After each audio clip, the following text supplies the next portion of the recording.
ఎట్లుందన్నా సిద్దిపేట రాజకీయాలు ఏమైనా మారినాయా? సో హరీష్ రావు అనేది మారని సబ్జెక్ట్, అది ఆయన్ని మారిస్తే పోతుందని మా ఆలోచన. సాధ్యమవుతుంది అంటారా? ఆయన కిమ్ జాన్ ఉన్ కాదు కదా మార్చకపోవడానికి, ఆయన తర్వాత ఆయన కొడుకు వాళ్ళ మనవడు రావడానికి. సిద్దిపేటలో ప్రచారం కూడా అక్కర్లేదు, 100% గెలుపు ఎవరిది అంటే హరీష్ రావుదే అనే ఒక నానుడు ఉంది. 56,000 దొంగోట్లు ఉన్నాయి. నానుడే ఉందని భూమి కొట్టేయమని నేను చెప్పిందా? పొన్నం ప్రభాకర్ గారిని వాళ్ళ కొడుకు మీద ఎక్కించుకోమని నేను చెప్పిందా? సరే కొట్టేసినాం, నీ కొడుకు పేరు మీద ఎందుకు ఎక్కించుకున్నావు? సిద్దిపేట ప్రజల భూమి 22 ఎకరాలు ఎట్లయితే తీసుకున్నావో ఆ భూమి వాళ్ళకి చక్రధర్ గౌడ్ కా అంటే ఎట్ ఏ టైం ఒక మినిస్టర్ ఒక ఎక్స్ మినిస్టర్ తోని పోటీ పడతా ఉన్నారు. నిజంగా వాళ్ళు దుర్మార్గులు అంటారా అన్న? నీ వరకు వస్తే ఆ బాధ తెలుస్తుంది. అభివృద్ధిని ఓర్చుకోలేకనే పొన్నం ప్రభాకర్ పైన చక్రధర్ గౌడ్ మాట్లాడుతూ ఉన్నాడు. ఇది వాస్తవేనా? మరి పెండ తింటడమేమో ఒక్కొక్కడు నాకు అర్థం కాదు. అది అభివృద్ధి ఎందుకు అవుతుందండి? బ్రిడ్జ్ అభివృద్ధి అవుతుందా? దాని మీదకి వెళ్ళిన లారీలు పోతాయా, కార్లు పోతాయా, ట్రాన్స్పోర్టేషన్ జరుగుతుందా? కానీ శవాన్ని అడ్డం పెట్టుకొని రాజకీయం చేస్తా ఉన్నాడు. రాజకీయం చేయాలనుకుంటే పొన్నం ప్రభాకర్ ఇంట్లో వేసేటోళ్ళం మా పీనుకొని తీసుకెళ్ళి నమ్మితోని ఖచ్చితంగా అవుతుంది. ఎందుకు కాదు? సాధ్యమవుతుందా? ఎందుకు సాధ్యం? ప్రభుత్వం కాంగ్రెస్ ఉంది. అరే ఏ ప్రభుత్వంలో మంత్రి అయినా మంత్రి అయితే ఏంది? మంత్రి కూడా కాదు కదా, మాయం చేయడు కదా నన్ను. పొన్నం ప్రభాకర్ చేసే లంగా తుంగ పనులకు ఆయన వత్తాసు వెళ్తే మేము రేవంత్ రెడ్డి గారిని కూడా నెట్టాల్సి వస్తుంది. హుస్నాబాద్ లో ఇల్లు కొనుక్కోవడానికి కారణం అరే ఎవరికన్నా దమ్ముంటే ఆపురి చూస్తా, గృహప్రవేశానికి మంత్రి కూడా పంపిస్తా. మరి దమ్ముందా? ఆపుతావా నువ్వు? పొన్నం ప్రభాకర్ నీకే చెప్తున్నా, ఈసారి నీకు డిపాజిట్ రానియా. సాధ్యమవుతుందా? నీకు దమ్ముంటే 100 కేసులు పెట్టు. 100 కేసులకు తిరిగే ఓపిక, శక్తి, వయస్సు అన్నీ ఉన్నాయి నా దగ్గర. ఆడొకడు అంటాడు ఏమి ఇచ్చినావు, ఏం చేసినావు అంటే, మరి మీ మంత్రి రాజీనామా చేసి పీకుమని నేనే వచ్చి నేనే చేస్తా. ఆయన ఉన్నాక నేను ఎందుకు చేయాలి? ఆయన మంత్రి కాదని ఒప్పుకోండి, ఆయన చాదగాని దద్దమ్మ ఎమ్మెల్యే అని ఒప్పుకోండి. ల్యాండ్ ఒకటేనా? ల్యాండ్ ఇచ్చేయాలి అంతే, చాలు. ల్యాండ్ ఇచ్చి నా ఊరికి వచ్చి ఒక వస్తువు తీసుకొని పోతా అంటే వాళ్ళకి నిద్ర పట్టని అని. ఓకే. నా ఊర్లో మట్టి తీసుకుపోతా అంటే నేను అని బతకని ఎవరన్నా కానీ. నమస్తే, welcome to plus TV Telangana. ఈ తెలంగాణ రాష్ట్రంలో రాజకీయాలు రోజు రోజు మారుతూ ఉంటాయి. ఒక్కొక్క ప్రాంతంలో ఎవరికి అంత చిక్కని రాజకీయాలు కనిపిస్తూ ఉంటాయి. కొంతమందికి పెద్ద నాయకులుగా కనిపిస్తూ ఉంటాయి, కానీ వాళ్ళ వెనక మొత్తం కూడు కుటాని పల్లి బఠానీ లాగా పూర్తిగా అవినీతి అక్రమాలే ఉంటా ఉంటాయి. అట్లాంటి కొంతమంది నాయకుల మీద వాళ్ళు చేస్తున్నటువంటి అక్రమాలను సమాజానికి చూపిస్తూ ఒక బలమైన కొండనే ఢీకొడుతూ నిలబడ్డటువంటి వ్యక్తి చక్రధర్ గౌడ్. ప్రస్తుతం మనతో పాటు ఉన్నాడు. కొన్ని అంశాలు నేను మాట్లాడే ప్రయత్నం చేద్దాం. అన్న నమస్తే. నమస్తే అన్న, ముందుగా తెలంగాణ రాష్ట్ర రాజకీయాలపైన, ప్రస్తుతం జరుగుతున్న రాజకీయాలపైన మీ అభిప్రాయం ఏంటి? ఇప్పుడు రేవంత్ రెడ్డి గారి ప్రభుత్వం పైన యూట్యూబుల్లో, సోషల్ మీడియాలో ఏదైతే వ్యతిరేకత ఉందో అది వాస్తవానికి ప్రజల్లో ఉందని నేను అనుకుంటలేను. అది చూద్దాం ఇప్పుడు, ఎందుకంటే అదగొడితే 2.5 years అయింది కాబట్టి రానున్న 2.5 సంవత్సరాలలో అది వేచి చూడాలి. ఇప్పుడే మనం ప్రెడిక్ట్ చేసి పలానా గవర్నమెంట్ వస్తుంది అని అవివేకంతో మాట్లాడొద్దు అనేది నా ఆలోచన. ఓకేనా. సిద్దిపేట గుర్తుకు రాగానే ఇద్దరు వ్యక్తులు గుర్తుకొస్తారు. గతంలో ఒక వ్యక్తే ఉంటుండే, ఇప్పుడు అటు హరీష్ రావు ఇటు చక్రధర్ గౌడ్ ఇద్దరు సిద్దిపేట పేరెత్తగానే వినిపించే పేర్లు. ఎట్లుందన్నా సిద్దిపేట రాజకీయాలు ఏమైనా మారినాయా? ఏం మారలే, అదే వైఖరి, అదే హరీష్ రావు. కాదంటే ఇప్పుడు ఎక్స్ మినిస్టర్ ఉన్నాడు, ఎక్కడ ఏం జరిగినా పట్టించుకోకపోవడం, నాకెందుకు అనేది. అయితే అక్కడ ఉన్న ప్రాబ్లం ఏంటంటే ఆయన కాన్స్టిట్యున్సీలో ఏదన్నా ఒక అమ్మాయికి అన్యాయం జరిగినా, ఒక ల్యాండ్ ఎవడన్నా కొట్టేసినా అవి బయటకు ఎందుకు రావంటే ఆయనది పెద్ద రామరాజ్యం లెక్క చూపించుకునే ఒక ఎక్స్పోజింగ్ ఉంటుంది. అక్కడ ఏదైనా ఇలాంటి అవినీతి జరిగితే నాకు మరకలు వస్తాయని చెప్పేసి దాని పేపర్కి రానియాడు ముఖ్యంగా. సో మాలాంటి వాళ్ళం ఏం చేస్తామంటే వాటిని తెర మీదకి తీసుకొచ్చి ప్రజల కళ్ళ ముందడ పెడతాం. దాంట్లో మేము సక్సెస్ అయినాం. ఓకే. సో హరీష్ రావు అనేది మారని సబ్జెక్ట్, అది ఆయన్ని మారిస్తే పోతుందని మా ఆలోచన. ఓకే. సాధ్యమవుతుంది అంటారా? ఎందుకు కాదు, ఆయన మనిషే కదా, ఇది ప్రజాస్వామ్యమే కదా. ఆయన కిమ్ జాన్ ఉన్ కాదు కదా మార్చకపోవడానికి, ఆయన తర్వాత ఆయన కొడుకు వాళ్ళ మనవడు రావడానికి. ఇది డెమోక్రసీ. సిద్దిపేటలో ప్రచారం కూడా అక్కర్లేదు, 100% గెలుపు ఎవరిది అంటే హరీష్ రావుదే అనే ఒక నానుడు ఉంది. దాని వెనకేమన్నా ఉంది? ఆ నానుడి వెనుక 56,000 దొంగోట్లు ఉన్నాయి. నానుడే ఉన్నది వాస్తవమే, అది నిజమే. ఎందుకు ఒప్పుకుంటా అంటే ఆ దొంగోట్లతో గెలిచేటప్పుడు ఇప్పుడు ఆయన దగ్గర కాయిన్స్ ఉన్నాక గేమ్ ఆయనే గెలుస్తాడు. ఇప్పుడు దాంట్లో 48,000 పైచిలకు దొంగ ఓట్లు తీయబోతున్నారు. తీసేసిన తర్వాత మీరు అన్న నానుడేందో మనం చూద్దాం. మరి అప్పుడు చూద్దాం. ఆయనకు మెజారిటీ రాదు. ముఖ్యంగా మీరు చూసినట్టయితే బీఎస్పీలో 17,000 ఓట్లు వచ్చినాయి నాకు ఆల్మోస్ట్. అంటే నేను చేసిన ప్రచారం తక్కువైనా ప్రజల్లో చక్రధర్కి ఓటేయాలనే ఒక ఆలోచన ఉంది. సిద్దిపేటలో ఇప్పుడు మార్పు వచ్చింది. ప్రజల లోపల ఒక ఆలోచన ఏముందంటే మా గురించి ప్రశ్నించే గొంతు ఒకటి ఉన్నది. ఏ అన్యాయం జరిగినా ఏ ఆఫీసర్ కానీ ఏ మంత్రి కానీ తెగేసి నిలబడే వ్యక్తి చక్రధర్ గౌడ్ అంటారు. సరే ఫ్లెక్సీలలో కనిపించే నాయకుడిని కాదు నేను. ముఖ్యంగా ఊరికో ఫ్లెక్సీ పెట్టుకోవడం నాకు చేత కాదు. నాకు ఏది ఉన్నా కానీ ప్రజల యొక్క సమస్యల్ని ప్రభుత్వానికి వినిపించడమే ఒక ప్రతిపక్షంలో ఉన్న నా బాధ్యత. ఎందుకంటే అది యాక్చువల్గా హరీష్ రావు బాధ్యత. ప్రతిపక్షంలో ఉన్నాడు కానీ హరీష్ రావుకి మెంటల్ పెరాలసిస్ వచ్చింది. మానసిక అంగవైకల్యం అనాలన్నా ఇంకేదన్నా అనాలి. ఎందుకంటే అక్కడ ఉన్న సమస్యలు అటెండ్ చేయడు ఆయన. సో అప్పుడప్పుడు నేను అన్అఫీషియల్గా నేనే ఎమ్మెల్యే అనుకుంటా ఇప్పుడు ఈ 2 ఏళ్లకు. ఓకే, మీరే ఎమ్మెల్యే, నేనే ఎమ్మెల్యే అనుకుంటా. తప్పేముంది? సమస్యల పైన పోరాటం చేసే ఆడు. ఆయన నాకు తెలిసి అస్త్రసన్యాసం చేసినట్టు ఉన్నాడు. నాకు ఎందుకు ఈ రాజకీయాలు అనుకుంటున్నాడు మరి. సీఎం అయితే అనుకున్నవాడిని కళలన్నీ ఆగమైపోయినాయి. సో ఆ బాధలు ఉండి ఉంటాడు. జాతకాలు నమ్ముతారా అన్న మీరు? జాతకాలు ఏం నమ్మను నేను. నమ్మను. అదేందో గతంలో మంత్రితోనే పోరాటం చేసి సిద్దిపేటకు చక్రధర్ గౌడ్ ఆల్టర్నేట్ అన్నట్టు చూసుకుంటారు. ఇప్పుడు మళ్ళీ అదే మంత్రి పదవిలో ఉన్నటువంటి మరో వ్యక్తిని టార్గెట్ చేసిరా, లేదంటే మీ వలలో ఇక్కిందా అనేది పక్కన పెడితే మళ్ళీ మంత్రితోనే ఢీకొంటూ మంత్రి చేస్తున్న అవినీతి పైన పోరాటం చేస్తా ఉన్నారు. అంటే మంత్రులు అంటే పడతలేదా మీకు, లేదంటే మంత్రులకే మీ మీదకి రావాలని మన ఆలోచన వస్తుందా? మీరు జాతకాలు నమ్ముతారా అన్నారు చూడండి, మంచి క్వశ్చనే. నేను నమ్మకపోయినా కానీ నా విషయంలో ఫార్చునేటా అది జరుగుతుంది. ఏమైందంటే గతంలో మంత్రితోటే అయింది, ఇప్పుడు మంత్రితోటే అయింది. అయితే పెద్దవాళ్ళని ఢీ కొంటాడు అంటే నాకు దొరికేది వాళ్ళే. దొంగతనం ఇప్పుడు భూమి కొట్టేయమని నేను చెప్పినా, మీరు చెప్పండి. భూమి కొట్టేయమని నేను చెప్పినా, పొన్నం ప్రభాకర్ గారిని వాళ్ళ కొడుకు మీద ఎక్కించుకోమని నేను చెప్పినా, సరే కొట్టేసినావు, నీ కొడుకు పేరు మీద ఎందుకు ఎక్కించుకున్నావు అంటే సమస్యల్ని, ప్రజల యొక్క సమస్యల్ని నేను ప్రభుత్వానికి చూపించిన. దీన్ని కొంతమంది ఏమంటారంటే మంత్రిని కొడితే పెద్ద మనిషి అవుతావా అంటే, అరే బాబు ఆయన కూడా నా స్థాయికి వెళ్ళి వచ్చిండ్రా భయ్. ఆయన కూడా నా స్థాయిగా పుట్టుడే వాళ్ళ అవకడుపులోకి వెళ్ళి కడ వేసుకొని పుట్టలే. ఏ నాయకుడైనా, హరీష్ రావు అయినా కానీ ఎవరైనా కానీ నేను వ్యక్తిగతంగా తిట్టా. ఈ రోజు హరీష్ రావు గారిని చాలా మంది భయంకరంగా మాట్లాడుతున్నారు. నేను ఆ భాష వాడను. వారి కుటుంబాన్ని తిట్టాను, పొన్నం ప్రభాకర్ గారి కుటుంబాన్ని తిట్టాను. నా ఏజెండా అయింది సబ్జెక్ట్. మీరు ఆ ప్రభుత్వంలో ఉన్నారు కాబట్టి మిమ్మల్ని ప్రశ్నిస్తున్నా. ఇలా హరీష్ రావు నేను అనొద్దంటే సిద్దిపేటకి ఆయన రాజీనామా చేయమనండి, ఆయన జోలికే పోను నేను. అక్కడ మీరు అక్కడ ఉన్న ఒక రెస్పాన్సిబుల్ మినిస్టర్, ఎక్స్ మినిస్టర్ కాబట్టి మీతో నా పోరాటం అనేది ఎల్లవేళలా సాగుతుంది. ఓకే, అంటే ఎట్ ఏ టైం ఒక మినిస్టర్ ఒక ఎక్స్ మినిస్టర్తోని పోటీ పడుతూ ఉన్నారు. వాళ్ళ మీద వాళ్ళ అక్రమాలను బయట పెట్టే ప్రయత్నం చేస్తారు. నిజంగా వాళ్ళు దుర్మార్గులే అంటారా అన్న? దుర్మార్గులా కాదా ఒకటి చెప్తా వినండి. ఇప్పుడు నాకు దుర్మార్గుడు అనిపించింది, మీకు అనిపించకపోవచ్చు. ఎందుకంటే మీరు ఆయన అభిమానం ఉన్నారు అనుకోండి, మా అన్నని అంటున్నట్టు. ఇప్పుడు నీ వరకు వస్తే తెలుస్తుంది.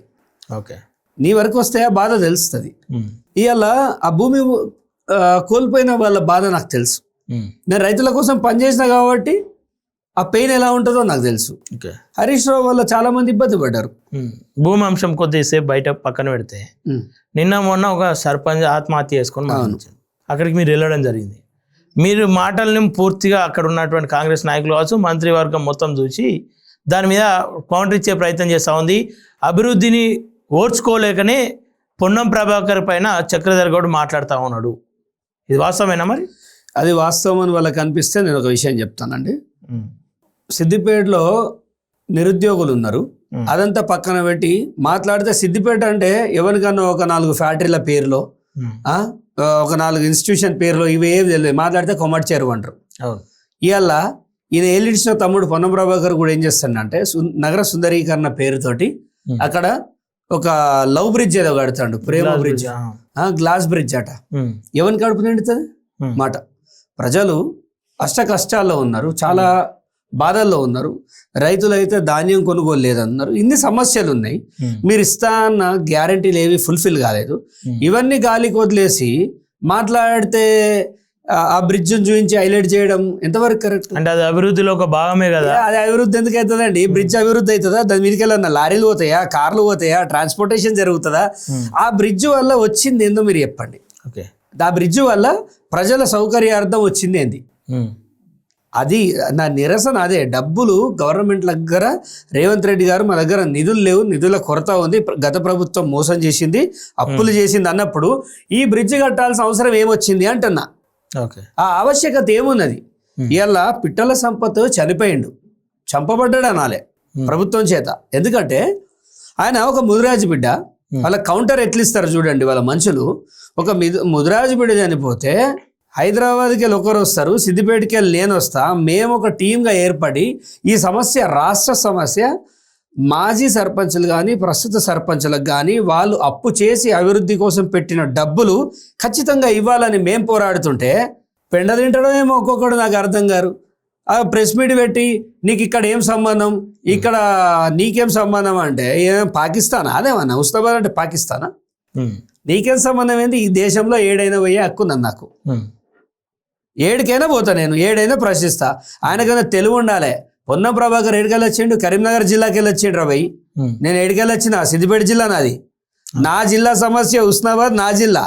నా జిల్లాలో నేను నా సమస్యను అటెండ్ చేస్తుంటే కరీంనగర్ జిల్లాకి వెళ్ళి వచ్చిన వానికి వత్తాసు వెళ్తాడు లీడర్. మళ్ళా కేబుల్ బ్రిడ్జ్కి ఆయన సావుకి కారణం ఏంటంటే మీరు దీన్ని చూపిస్తారు, ఆ సమస్యలను ఎందుకు చూపిస్తలేరని నేను ఆ సమస్యను చూపించిన. కానీ శవాన్ని అడ్డం పెట్టుకొని రాజకీయం చేస్తా ఉన్నాడు. రాజకీయం చేయాలనుకుంటే పొన్నం ప్రభాకర్ ఇంట్లో వేసేటోళ్ళం మా పీనుగుని తీసుకుపోయి. మీతోని ఖచ్చితంగా అవుతుంది. ఎందుకు కాదు? సాధ్యమవుతుందా? ఎందుకు సాధ్యం? ప్రభుత్వం కాంగ్రెస్ ఉంది. అరే ఏ ప్రభుత్వంలో మంత్రి అయినా మంత్రి అయితే ఏంది? మంత్రికుడు కాదు కదా, మాయం చేయడు కదా నన్ను. మాయం చేసే ప్రజాస్వామ్యం లూకుంటారా?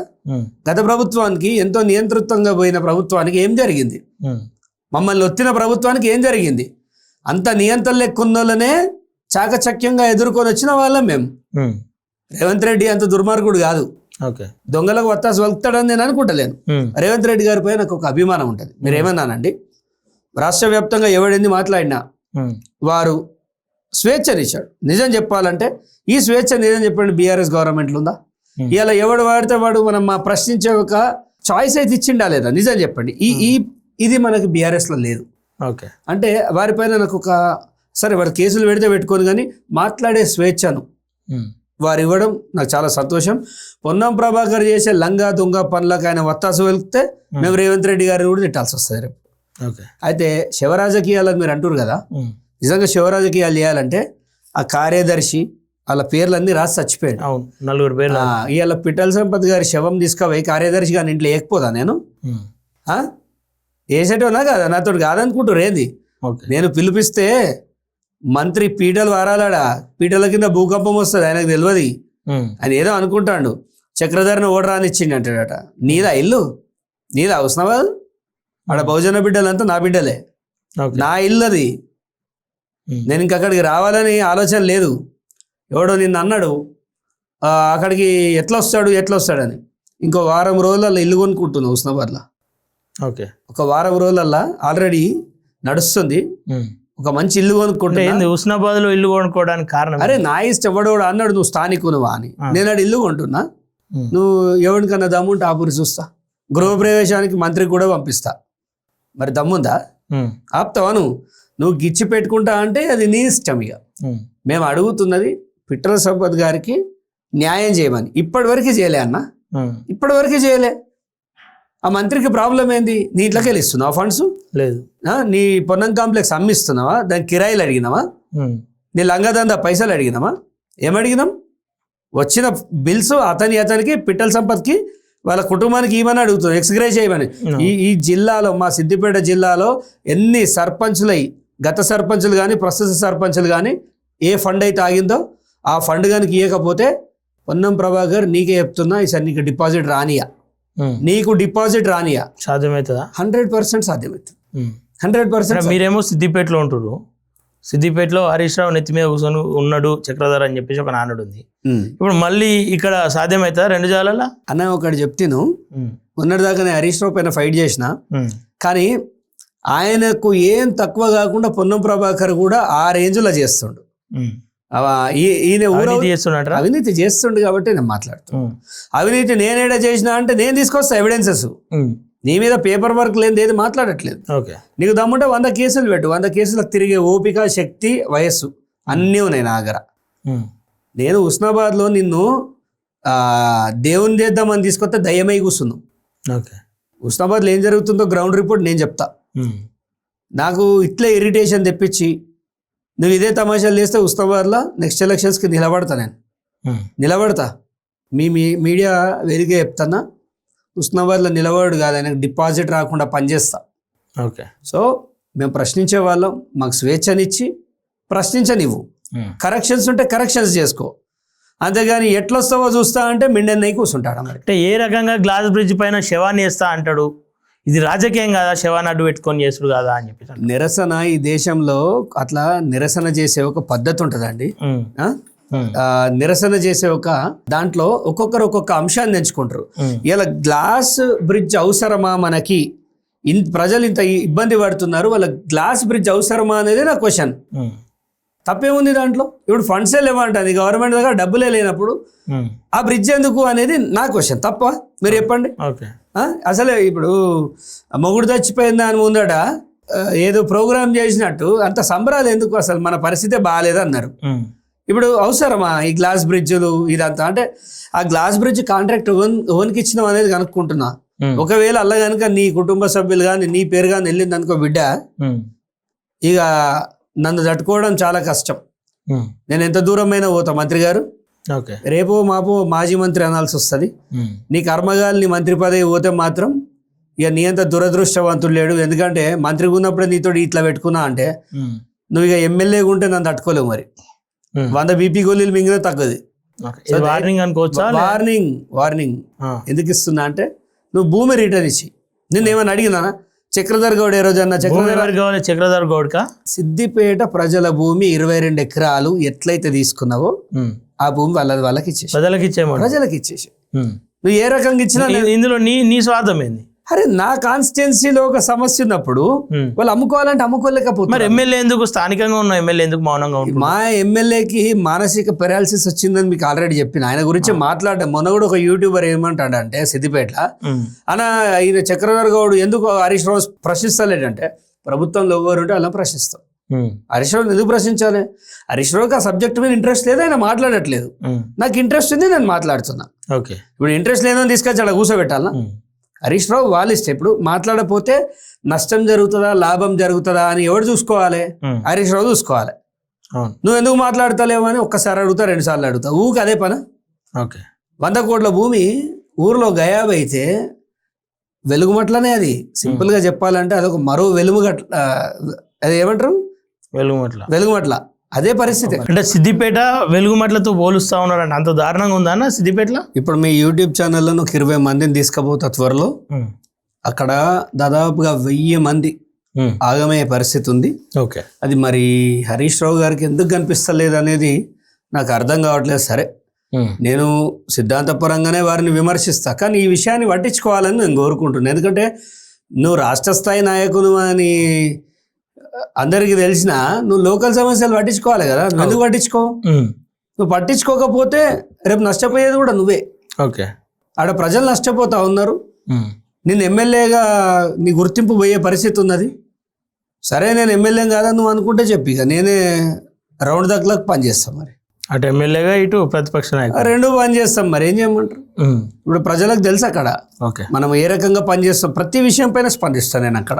చిన్నది పెద్దదని ఏం లేదు. కోడి పేగులు, కోడి వ్యర్థాలను బిజినెస్ చేస్తా ఉన్నాడని ఒక మంత్రి మీద ఎలిగేషన్ తీసుకొచ్చారు. ఆ మాటలు వాస్తవమేనా? దాని మీద మీరు స్టాండ్ అయి ఉన్నారా? స్టాండ్ కాదు, మీకు ఎవిడెన్సెస్ ఇస్తా. ఎవిడెన్సెస్ ఇస్తా. అక్కడ ఉన్న స్థానికుల్ని కరీంనగర్, అక్కడ ఓవరాల్గా జిల్లా ప్రాబల్యం ఎక్కడ దాకా ఉందో అక్కడ చికెన్ వేస్టేజ్ మొత్తాన్ని కలెక్ట్ చేసి కొన్ని కోట్ల రూపాయల వ్యాపారం చేస్తారు. ఎలాంటి టెండర్లు లేవు. టెండర్ 40 లక్షలు అయితే 15 లక్షలకు క్లోజ్ చేస్తారు వీళ్ళే అక్రమంగా చేసేసి గవర్నమెంట్కి గండి కొట్టుకుంటా ఇదంతా ఆంధ్రాకి పంపిస్తున్నారు. ఆంధ్ర చేపల చెరువుకు పంపిస్తున్నారు. దీనిపైన నేను ఇవాళ ఆరోపణ అని మీరు అనకండి, ఎందుకంటే దీనిపైన నేను ఇది చూడండి, వార్తా పేపర్ గతంలో రాసింది. ఈ న్యూస్ నేను రాయలే. అండ్ ఎవరైతే మంత్రి గారి పొన్నం ప్రభాకర్ గారి పిఏ అంటావా, పిఆర్ఓ అంటావా, ఓఎస్డి అంటావా, అన్ని ఆయననే. శ్రీనివాస్ రెడ్డి అని ఆయన ఇదంతా డీలింగ్ చేస్తుంటాడు. ఓకే. నేను విత్ వాయిస్ రికార్డింగ్ వాళ్ళ వ్యవహారం బయట పెడతా, నా దగ్గర ఉంది. ఓకే. సమయం వచ్చినప్పుడు అన్ని బయట పెడతా. ఇది కాదు అని పొన్నం ప్రభాకర్ తోటి అనుమానం, ఏదైనా మంత్రి గారికి చెప్పేస్తా, పెద్ద విషయం కాదు, జల్లి అయిపోతుంది, నాకు ఎంత ఇస్తారని మాట్లాడుతాడు దాంట్లో. ఓకే. నేను ఇంత ధైర్యంగా చెప్తున్నా, శ్రీనివాస్ రెడ్డి ఓఎస్డి అంటావా, ఆయన ఓఎస్డి అనుకుంటారు, పిఆర్ఓ అంటాడు, పిఏ అంటాడు. ఏం పని అండి వీళ్ళకి ఏం పని చెప్పరాదు? ఏం చేస్తారు మీరు జిల్లాలో? మా అన్నను అంటావా అంటారు, బరాబర్ అంటారు. అవినీతి చేస్తే మా అన్నను కూడా అంటా నేను, నా సొంత అన్నను కూడా అంటా నేను. ఇదా నేను ఎన్నుకున్నది? ఎందుకు? కోడి పేగుల బిజినెస్ ఓడి చేస్తాడండి పాపం. బతకలేని వాళ్ళు చేసుకునే బిజినెస్ అది, ఏదో చిన్న వ్యాపారం అండి. అంటే నువ్వు ట్రాన్స్పోర్ట్ మినిస్టర్ అయ్యి ఉండి దొంగ బండ్లను వే బిల్ లేకుండా అలౌ చేసుకుంటా మీ ఇష్టం ఉన్నట్టు వ్యాపారాలు చేస్తే మా కంటికి కనిపించవు అనుకుంటారా? 100 మంది బాధితులు ఉన్నారండి వీళ్ళ వల్ల. భూదోపిడీ అయినా రేపు గౌరవల్లి ప్రాజెక్ట్ కూడా మాట్లాడతా, కాదంటే డాక్యుమెంట్స్ పట్టుకొని మాట్లాడతా. అంటే ఒక బీసీ నేతగా ఎదుగుతున్న క్రమంలో బీసీల నుండి ఇట్లా తప్పుడు ఆరోపణలు చేస్తూ ఉన్నారు, ఆయన ఎదగనీయకుండా చేస్తూ ఉన్నారు అనేది ఒక వాదన ఉంది. ఆ వాదన ఎవడైతే తీసుకొస్తాడో వాడిని నా ఆఫీస్కి వచ్చి కూర్చొని ఆ వాదన కరెక్టే అని పోయేటప్పుడు అనుమానండి. ఓకే. నేను ఛాలెంజ్ చేస్తున్నా, ఓపెన్ ఛాలెంజ్. మీ ఆఫీస్కి అనుమానం? అరే ఆరామ్సే రండి, మంత్రి లెక్క వీడు మనోడంటే లోపలికి, బయటోడంటే బయట కాదు. చక్రధర్కి కులమత భేదాలు లేవు, ఎవరైనా రావచ్చు. మీరు రండి, మీ మంత్రి గొప్పతనం ఏందో చూపిస్తా. ఆయన ఏమేం చేస్తుండో మీకు తెలియదా? ఎన్నుకున్న గన్మెన్లకు తెలియదా? పిఏలకు, పిఆర్ఓలకు తెలియదా? పార్టీ శ్రేణులకు తెలియదా? ఇవాళ సంపత్ చనిపోతే చక్రధర్ ఎట్లొచ్చిండని అడిగి మీరు రాకపోవడం మీ సిగ్గుమాలేతనం. నిజంగా మీరు వస్తే మేము వచ్చే అవసరం ఉండదు కదా. ఆడొకడు అంటాడు వచ్చి నువ్వు ఏమి ఇచ్చినావు, ఏం చేసినావు అంటే, మరి మీ మంత్రి రాజీనామా చేసి పీకుమా, నేనే వచ్చి నేనే చేస్తా. ఉన్నాడు కదా ఆయన, ఉన్నాక నేను ఎందుకు చేయాలి? ప్రభుత్వం లేదని ఒప్పుకోండి, ఆయన మంత్రి కాదని ఒప్పుకోండి, ఆయన చాతగాని దద్దమ్మ ఎమ్మెల్యే అని ఒప్పుకోండి. అంతేగాని మేము ఎందుకు చేస్తామండి? మీతో చేపిస్తాం, మేము ఉన్నది ఎందుకు మీతో చేయించడానికి, అంతేనా లేదా? సో వీళ్ళ అక్రమాలు అన్ని బయట పెడుతున్నా. కొంతవరకు మొన్న ఒకడు ఏం పెట్టిండంటే, చక్రధర్ పైన స్కాములు ఉన్నాయి, రేప్ కేసులు ఉన్నాయి. అవి ఉన్నాయని ఇట్లా ఈయన అవినీతి చేస్తుండే బాధలా.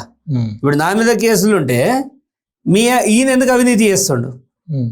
ఆ కేసులు కొట్టేయించింది మన పైసలు తయారు చేస్తుండే అక్రమాలు అన్ని చేసి. అంటే చాతగానోడే ఇలాంటి విమర్శలు చేస్తాడు.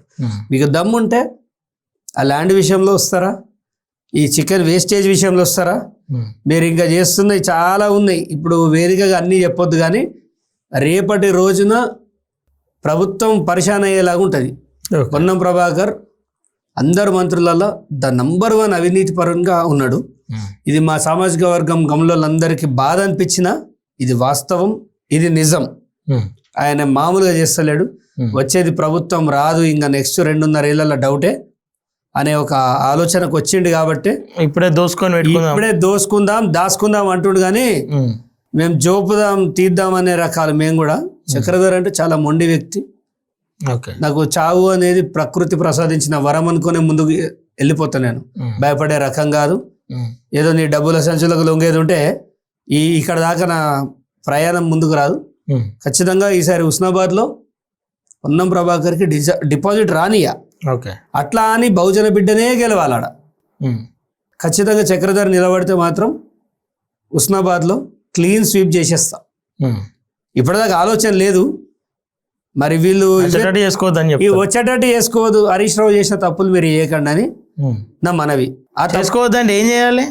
చక్రధర్ని కలిసి ఏమన్నా సెటిల్మెంట్ చేసుకోవన్నా? ఖచ్చితంగా మా ల్యాండ్ మాకు ఇచ్చేయరు. మా ఊరోళ్ళు కలిసి ఎవరికైతే ఉంటుందో కలెక్టర్కి ఆర్డర్స్ ఇవ్వండి. ఆ ల్యాండ్ వద్దురా బాబు, మీకు దండం పెడతా అని ఇచ్చేయండి. పొన్నం ప్రభాకర్ గారు మీకు నాకు చెల్లు కథం. అంతే. ల్యాండ్ ఒకటేనా? ల్యాండ్ ఇచ్చేయాలి అంతే, చాలు. ల్యాండ్ ఇచ్చి నా ఊరికి వచ్చి ఒక వస్తువు తీసుకొని పోతా అంటే వాళ్ళకి నిద్ర పట్టని అని. నా ఊర్లో మట్టి తీసుకుపోతా అంటే నేను అని బతకని ఎవరన్నా కానీ. నా ఊరు నా ప్రాణం. దానికోసం ఎంత దూరమైనా పోతాం. ఓకే, గతంలో మైనంపల్లి హనుమంతరావుకు మీకు మధ్యలో చిన్న ఘర్షణ జరిగింది, పెద్ద ఎత్తున దాని మీద చర్చలు కూడా జరిగినాయి, మధ్యలో కామ్ అయిపోయింది. ప్రస్తుతం మన కేటీఆర్ వర్సెస్ మైనంపల్లి నడుస్తూ ఉంది. ఈ అంశంలో ఎవరి వైపు ఉండబోతా ఉన్నారు? ఇప్పుడు దొరలు కొట్లాడుకుంటారు, వాళ్ళంతా ఒక పార్టీలో పనిచేసి వచ్చిన వాళ్ళే, వాళ్ళకి ఏం డిఫరెన్సెస్ ఉన్నాయో వాళ్ళు కొట్లాడుకుంటే నాకు అర్థం కాదు. మా బహుజన్లు ప్రేమ అననంటవా అని వీడు, ప్రేమ అననంటవా అని వాడు. అరే వాళ్ళు నీ అమ్మని తిట్టుకుంటలేరు, మనము అమ్మని అక్కని తిట్టుకుంటున్నారు. అంటే ఇక్కడ రాజకీయం చూడండి, వీళ్ళిద్దరు పంచాయతీ అయితే రాష్ట్రంలో ఉన్న బహుజనులు ఎందుకు బజార్ గాని లెక్క తిట్టుకుంటున్నారు? ఒక బజార్ వాళ్ళు కూడా తిట్టుకోరు, అంత గలీజ్గా తిట్టుకుంటున్నారు. ఎంత థర్డ్ క్లాస్ వాళ్ళు కూడా తిట్టుకోరు, అంత దారుణంగా తిట్టుకుంటున్నారు. మహిళలు అయితే ఇక చెప్పొద్దండి, అవి మాటలు కాదు. మరి రాష్ట్ర డీజీపీ ఏం చేస్తుండు? ఇట్లా అంటే డీజీపీ గారు కోపం వస్తుందేమో. ఇది నేను అంటలేను, ఆనంద్ గారు, ప్రజలు అంటున్నారు. సోషల్ మీడియాలో చిన్న పిల్లలు చూస్తుంటారు, సంసారాలు ఉంటాయి, ఫ్యామిలీ ఉంటుంది. మంగళి విషయంలో ఒక మాట మాట్లాడితేనే ఒక తీసుకొచ్చి బాగా కొట్టిరు కదా. మరి మైనంపల్లి గారు, కేటీఆర్ గారు, హరీష్ రావు గారు వీరు వేసిన పెంటలో బహుజనులంతా కలిసి రాష్ట్రాన్ని ఒక రకమైన జుబుత్సాకరమైన పరిస్థితికి తీసుకుపోతుంటే వీళ్ళ మీద మీరు కేసులు ఎందుకు పెడతలేరు? ఇరుపక్షాల మీద పెట్టండి కేసులు. ఆ భాష మంచిది కాదు. మైనంపల్లి గారిని వాళ్ళు తిట్టడం మంచిది కాదు, కేటీఆర్ గారిని వీళ్ళు తిట్టడం మంచిది కాదు. దానికి ఒక పద్ధతి ఉంటుంది. ఒక తిట్టాలంటే కూడా ఒక స్థాయి వరకు ఓకే, కానీ దాన్ని మించి వీళ్ళు తిట్టుకుంటున్నారు. బహుజన బిడ్డలు కూడా చాలా జాగ్రత్త ఉండాలి. వీళ్ళ ట్రాప్లో వాడి రేపు వాళ్ళు మళ్ళీ కౌగులించుకుంటారు, ఒకరి కాళ్ళు కూడా మొక్కుకుంటారు. మీరు దయచేసి ఈ ట్రాప్లో పడకండి. మన లక్ష్యం బహుజనవాదం, బహుజన లోకం, రేపు బహుజన రాజ్యం రావాలని మనం తప్పిస్తున్నాం. దానికోసం ఎంతో మంది గొప్ప గొప్ప వాళ్ళు ప్రాణాల త్యాగాలు నేయడ. మీరు అవన్నీ పక్కకు పెట్టుకొని మా అన్న అంటే ఏందో చూస్తాను. మీ అన్నకు నిజంగా 2-3 అన్నలకు దమ్ము ఉంటే ఏడగొట్లాడుకుంటారో చెప్పురో, చౌరస్తల గిరిగీసి కూర్చోబెడదాం, గుద్దుకోమని వాళ్ళని. అది వదిలిపెట్టి బహుజనులకి ఎందుకంటే చాటలు తౌడోసి కుక్కలకు వదిలిపెట్టినట్టు అవసరమా? ఈ రాష్ట్రంలో శాంతి భద్రతలు ఉన్నాయా అని సామాన్యునికి ఒక అనుమానం వస్తుంది. అంశంలో అయితే ఎవరి వైపు ఉండరు, మీరు ఎవరి వైపు ఉండొద్దు. చాలా చండాలమైన అంశం అది. అదొక ఎంత దరిద్రంగా తిట్టుకుంటున్నారంటే వీళ్ళు అసలు నాయకులేనా అనిపిస్తుంది. దీనిపైన తక్షణమే రేవంత్ రెడ్డి గారు, హోంశాఖ వాళ్ళ దగ్గరనే ఉంది కాబట్టి ఆయన, డీజీపీ గారు స్పందించి ఈ బోత్ సైడ్స్ కేసులు పెట్టాలి. ఇప్పుడు సిద్దిపేట వచ్చి మైనంపల్లి గారు నేను గెలిపిస్తా అంటుండు, మంచిదే, గెలిపి ఎవరొద్దంటారు? మైనంపల్లి సిద్దిపేట రావడాన్ని మీరు ఆహ్వానిస్తారా? ఇప్పుడు ఆయన కాంగ్రెస్ పార్టీ, నేను ఏ పార్టీ కాదు. ఆయన వచ్చి గెలిపించుకుంటా అంటుండు డెమోక్రటిక్ గా. నువ్వు గెలిపించుకో, కానీ సిద్దిపేటకి వచ్చి ఎట్లా గెలిపిస్తావు? ఇప్పుడు కేటీఆర్ని తిట్టినట్టే కదా సిద్దిపేట ప్రజలు అమ్మని అక్కని తిడతా అని బెదిరిస్తారా? అట్లయితే నేను అడ్డొస్తా. మీరు డెమోక్రటిక్ గా దండాలు పెట్టుకుంటూ గౌరవంగా తిరిగి గెలవండి, మున్సిపల్ గెలుచుకోండి, నాకే అభ్యంతరం లేదు. కానీ ప్రజలను డిస్టర్బ్ చేస్తా, 100 కార్లలో వచ్చి పొల్యూషన్ క్రియేట్ చేస్తా, ఆ 100 కార్లలో వచ్చినప్పుడు ఏ పిల్లగాడన్నా మీ కార్ కింద పడ్డాడనుకో, మీ 100 కార్లు అంటు పెడతా మొత్తం, ఎవ్వడు బయటికి కూడా అల్లకెళ్ళి.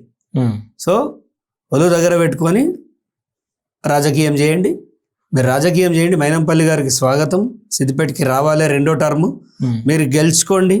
మీరు సిద్దిపేటలో ఎమ్మెల్యేగా నిలబడాలని కూడా కోరుకుంటున్నాను నేను. హరీష్ రావు పైన మైనంపల్లి ఎమ్మెల్యేగా నిలబడాలి. ఆ ఇద్దరు దొరల మధ్య ఈ చక్రధర్ గౌడ్ అనేటోడు బయట పడాలని కోరుకుంటున్నాను.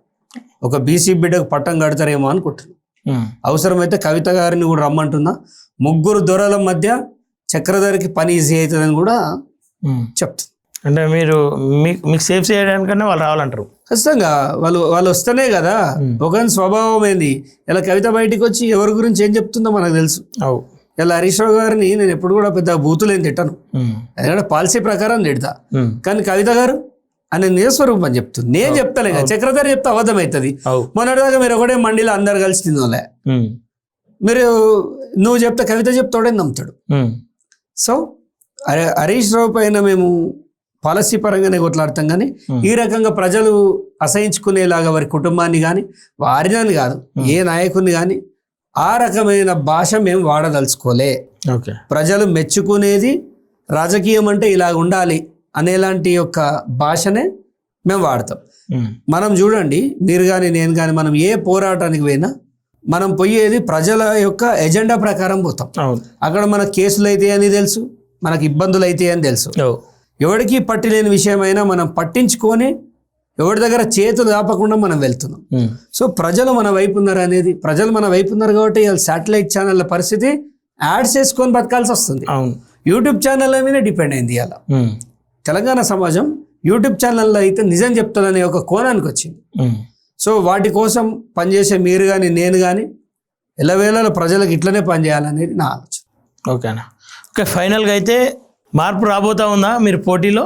సిద్దిపేట అండ్ ఇప్పుడు డీలిమిటేషన్ పరిస్థితి ఏదో చూసి ఐదర్ సిద్దిపేట ఆర్ హుస్నాబాద్ ఏది ఏమైనా ఈసారి ఒక బహుజన బిడ్డ గొంతుక తెలంగాణ శాసనసభలో వినిపించాలనేది నా కోరిక. ఏ పార్టీ నుండి ఉండబోతా ఉందని పార్టీలు పక్కన పెట్టండి, వ్యక్తిగతంగా మనము గుమ్మడి నరసయ్య గారు లాంటి ఒక గొప్ప పేరును సంపాదించుకోవాలి. డబ్బు రాజకీయాలు చేయడం నాకు అటు డబ్బు పార్టీ లేకపోతే సాధ్యమవుతా అన్న? ఎందుకు సాధ్యం కాదండి? గతంలో ఇప్పుడు ఈ ఆంధ్ర పార్టీలు నేర్పినాయి కానీ ఈ డబ్బు సంచులు గతంలో ఎవడు చేసిండంటే డబ్బు రాజకీయం ఎవరి దగ్గర ఉంది? డబ్బు లేదు. మనం డబ్బు రహిత సమాజం కోసం ప్లాన్ చేద్దాం. డబ్బు రహిత ఓటింగ్కి మనం ప్రాధాన్యత ఇద్దాం. సరే, గెలిస్తే గెలుస్తాం, ఓడితే ఓడతాం. ఓకే. ఇప్పుడు లిక్కర్ ఇచ్చి ఎవరు పుస్తలో దింపుడు నాకు ఇష్టం లేదు. డబ్బులు ఇచ్చి వాళ్ళని జీతగాలు వేయడం నాకు ఇష్టం లేదు.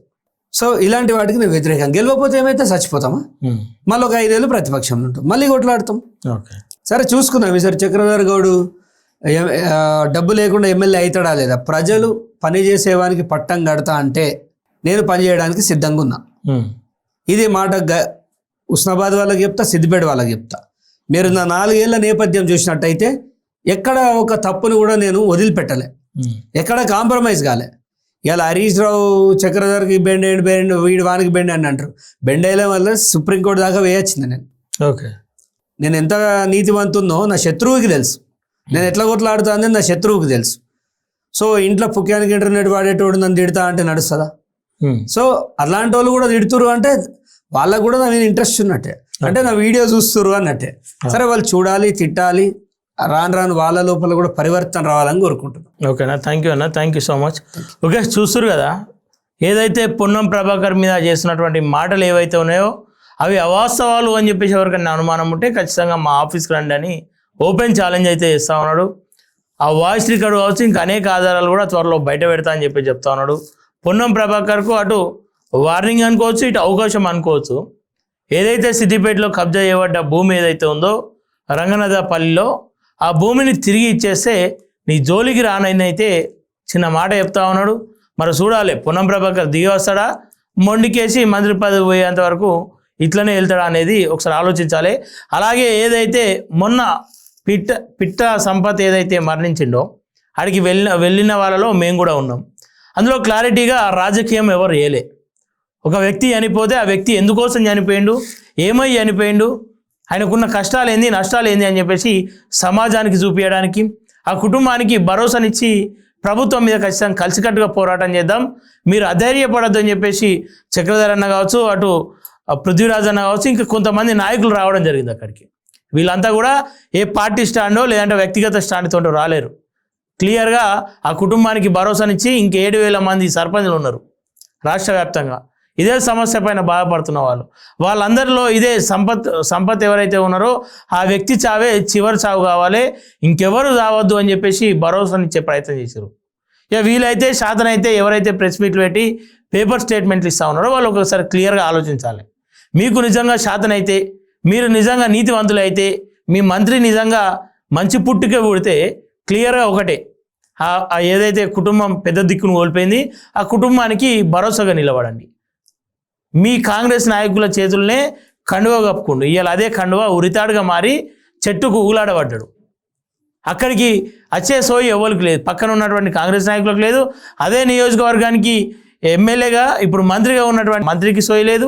ఆయన ఒక గ్రామానికి 10 సంవత్సరాలు సేవ చేసిండు. అట్లాంటి వ్యక్తి చనిపోతే అక్కడికి రాకపోవడం సిగ్గుచేటు. దాని తర్వాత ఇట్లాంటి ప్రెస్ మీట్లు పెట్టి చక్రధర్ గౌడ్ పైన కావచ్చు, ఇంకొంతమంది పైన బురద చల్లే ప్రయత్నం చేస్తూ ఉన్నారు. అది ఇంకా కూడా సిగ్గుమాలిన పని. ఇక రేపటి రోజు ఇట్లాంటి ప్రెస్ మీట్లు పెట్టేటోళ్ళు పెళ్ళాం మెడల పుస్తలు తడుగుంచుకోవడం కూడా తీసుకొచ్చి ఇంట్లో కూర్చుని పెట్టుకొని మా నాయకుడు చెప్పారు కాబట్టి మంచోడే అని చెప్పేసి అనుకునేటువంటి వ్యక్తులు. సో ఆలోచించాలి వాస్తవాలను. ఎందుకంటే మన బహుజన బిడ్డ అని చెప్పేసి దగ్గరుండి గెలిపించుకోరు, మన బహుజన బిడ్డ అని చెప్పేసి ఓట్లేసిర్రు, వాడవాడ తిరిగిర్రు. అదే బహుజన బిడ్డ ఇలా చచ్చిపోయి ఊరేగుతోండు, ఆయన శవం ఊరేగుతూ ఉంటే ఆ ఊరేగే శవాన్ని కూడా కామెంట్స్ రూపంలో మీలాంటి ప్రెస్ మీట్ల రూపంలో ఇక ఇష్టం వచ్చినట్టు మాట్లాడుతూ ఉన్నారు. అది మీ విజ్ఞతగా వదిలేస్తూ ఉన్నాం. ఇది గ్రహించాలి ప్రజలంతా కూడా. చివరిగా అన్న, ప్రభుత్వానికి వ్యతిరేకంగా అటు ప్రతిపక్ష నాయకులకు వ్యతిరేకంగా పోతూ ఉన్నారు. గతంలో కూడా అనేక అక్రమ కేసులు, అనేక ఇబ్బందులు ఎదుర్కొన్నారు. ఇప్పుడు కూడా ప్రెస్ మీట్లు చూస్తూ ఉంటే మీ పైన ఖచ్చితంగా ఫోకస్ ఉన్నట్టే కొడతా ఉంది. ఎందుకంటే స్పెషల్గా ఒక 10 మంది కూడి మీ పైన ప్రెస్ మీట్ పెడతా ఉన్నారంటే ఖచ్చితంగా అది మంత్రి చెప్పకుండా అయితే జరిగినటువంటిది కాదు. ఏమన్నా మీకు ఇంకేమైనా సందేహాలు కావచ్చు, భయం కావచ్చు, ఏమైనా ఉందా అన్న? ఇప్పుడు మా ఇంట్లో నేను ఒక మాట చెప్పి పెట్టిన, ఎప్పుడు పోలీసు వాళ్ళు వచ్చినా నేను కేసులకు కానీ దేనికి కానీ భయపడేది లేదు. ఇంట్లో వాళ్ళు ధైర్యంగా ఉండాలని చెప్పేసిన. ఎందుకంటే ఈ యొక్క పరంపర అయితే ఇప్పటిదాకా అక్రమ కేసులు పెట్టడం రేవంత్ రెడ్డి స్టైల్ అయితే కాదు. ఒకవేళ పొన్నం ప్రభాకర్ చిన్న హరీష్ రావు లెక్క, చిన్న నియంత లెక్క ఏమన్నా ట్రై చేస్తా అంటే ఐఎమ్ రెడీ. నువ్వు ఏ కేసులు పెడతావో పెట్టు, నువ్వు ఎన్నెన్ని కేసులు పెడతావో నిన్నంత భూస్థాపితం చేస్తాం. దీన్ని తెగదాకా తెచ్చుకుంటా అంటే అది నీ ఇష్టం. నేను నా ఊరికి వచ్చి జాగొట్టేయమని నేను చెప్పలే, నీ లంగ కథలన్నీ చేయమని నేను చెప్తలేను. మీరేమేం చేస్తుర్రు? పోలీస్ జాబులు సిద్దిపేటలో పోలీసు వాళ్ళు నీ పోస్టింగ్ ఇవ్వాలంటే 20 లక్షలు 30 లక్షలు. ఎవరెవరు ఏం చేస్తున్నారు నాకు తెలియదా? ఇలా ఆస్తులకు మించి ఆదాయం ఉన్నదండి. ఎవరు? పొన్నం అనుపోరు, పొన్నం రోహిత్ ఎవరు, పొన్నం పృథ్వీ ఎవరు, పొన్నం వెంకన్న ఎవరు వీళ్ళంతా? వీళ్ళు అసలు ఒక మంత్రి కుటుంబ సభ్యులు ఇంతగానం ఎలా వ్యాపారం చేస్తారు? ఏది వాళ్ళ పాన్ కార్డులు తీయండి, వాళ్ళ పాన్ కార్డులలో నేను చూపిస్తా. ఇప్పుడు వీళ్ళని ఏం వదిలిపెట్టేది లేదు. ఈయన మంత్రి పదవి ఉంటుందా పోతుందా తర్వాత, దేశం మొత్తం ఈయన అవినీతి ఏందో చూపిస్తా. ఒక 2.5 సంవత్సరాల్లో ఇన్ని కోట్ల కుంభకోణం చేసింది ఈయన ఒక్కడే. ఈయనకి ఎలక్షన్లో డబ్బులు లేకపోతే మా కుల పోలీసులు, మా గౌడ బిడ్డలు తలా కొన్ని పైసలని ఇచ్చారు. ఇయ్యలేదా? ఆయన గుర్తుండకపోవచ్చు. ఇలా నేను చెప్తున్నా, మా గౌడ బిడ్డలు ఇచ్చిన సొమ్ములతో గెలిచిన ఆయన ఇలా ఎవరిని దేకడు మా దాంట్లో.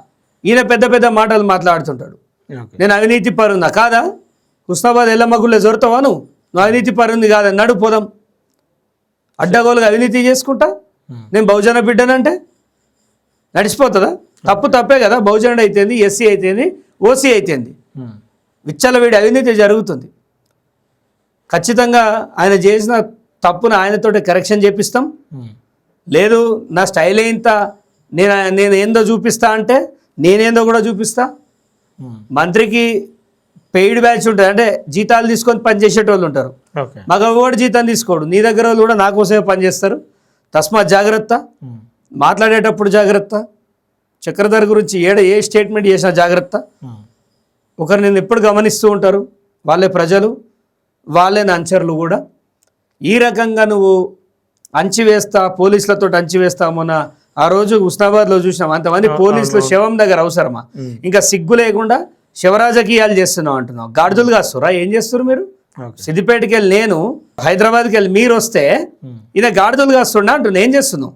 చనిపోయింది కాంగ్రెస్ వాడు క్లెయిమ్ చేసుకోడు, బీఆర్ఎస్ వాడు క్లెయిమ్ చేసుకోడు. మేం క్లెయిమ్ చేసుకున్నాం. ప్రజల బిడ్డ జనం కోసం చచ్చిపోయాడు, 10 సంవత్సరాలు కష్టపడ్డాడని మేం క్లెయిమ్ చేసుకున్నాం. నువ్వు వాళ్ళని వీళ్ళని తిట్టి పార్టీ నాయకులు ఏం బిక్తురు అంటే మీరేం బికిరు? మీరే వస్తే మేము రాకపోదాం కదా.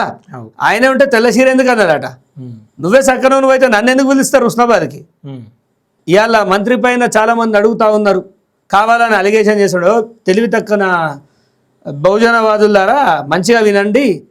మనం ఎవరినైతే అంజనేయుని చేద్దామని తీసుకొచ్చామో అది కోత అయింది. ఆ కోతులు పట్టేటోడు అయితే ఒకటిని పట్టుకురావాలి కదా. మరి ఆ కోత అయినప్పుడు దాన్ని ఏం చేయాలి? దాన్ని అడవిలు ఇడిచిపెట్టాలి కదా. దాన్ని కరీంనగర్ అడవులలో ఇడిచిపెడదామని చక్రధర్ని సిద్దిపేటకి వెళ్ళి తీసుకొచ్చుకుంటారు. మరి ఈసారి మర్యాదగా ప్రవర్తిస్తే పొన్నం ప్రభాకర్ గారు మంచిది. లేదు స్టేజ్ల మీద వాని వీధిని గుద్దినట్టు, వాని మీద వీని మీద చిరాకు పడ్డట్టు, భూతు పురాణం కక్కినట్టు చక్రధర్ మీద కక్కుతా అంటే ఇక నీ పరిస్థితి ఏందో నీ పార్టీకి కూడా అర్థం కాదు. తస్మాత్ జాగ్రత్త. ప్రజల లోపల ఉన్నావు, రాజ్యాంగంతో ఉన్నావు, నువ్వు ఎన్ని అక్రమాలు చేస్తున్నావు.